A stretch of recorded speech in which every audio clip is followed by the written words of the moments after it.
By not supporting this educational experience, where students like us are going to be able to learn how to play these instruments for free. Playing these instruments take more brain power than the need of common sense to support this fabulous program. And parents as well as teachers of students who play in the Flagler Youth Orchestra agreed. You should fully support the Flagler Youth Orchestra, 100%. Students who take music, they improve dramatically in math, science, and English. That's a fact. This program is an outstanding program. Music is also a stress release for our students. If the last 2 years have not shown us what stress does to our children, I don't know what does. Their pleas were heard in a Flagler School Board meeting this week when school board members voted unanimously to renew funding for the FYO. At a workshop earlier this month, school board members Jill Woolbright and Janet McDonald questioned the program, which has existed in Flagler schools for 17 years, but now say their words were misinterpreted and they never sought to defund the Flagler Youth Orchestra. Woolbright responded to parents' and students' concerns. I don't believe that any school board member ever hinted at defunding the program or ending the program, but I know how talk happens and how the rumor mill goes. And I get comments about the disparity in how we fund programs and after school programs. It was never a question about whether this program would be funded and whether this program would happen. Board member Janet McDonald says she too somehow got caught up in the social media rumor mill and was wrongly associated with any alleged threats to take the program away. McDonald says no one on the board knows the importance of music more than her. As an educator since 1972, a neurodevelopmental therapist, I work with individuals around the world.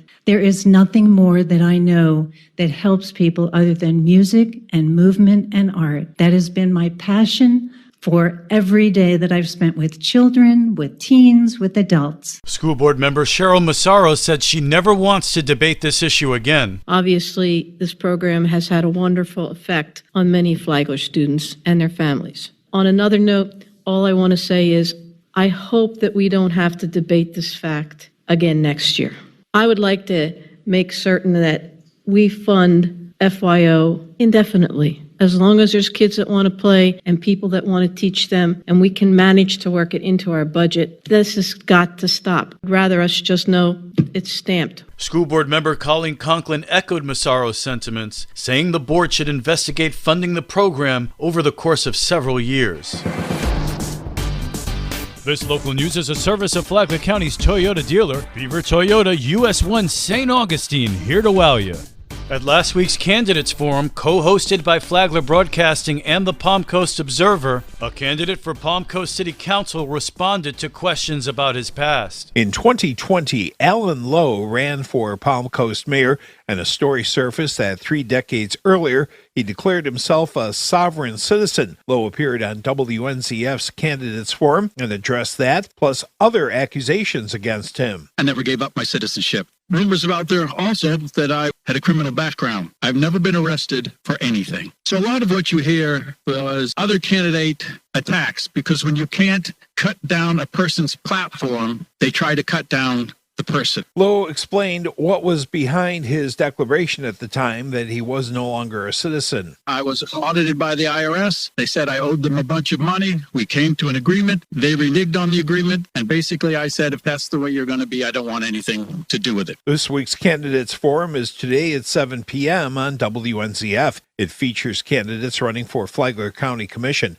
Last week's forum is available on the Flagler radio app. For Flagler's Morning News, I'm Rich Petchke.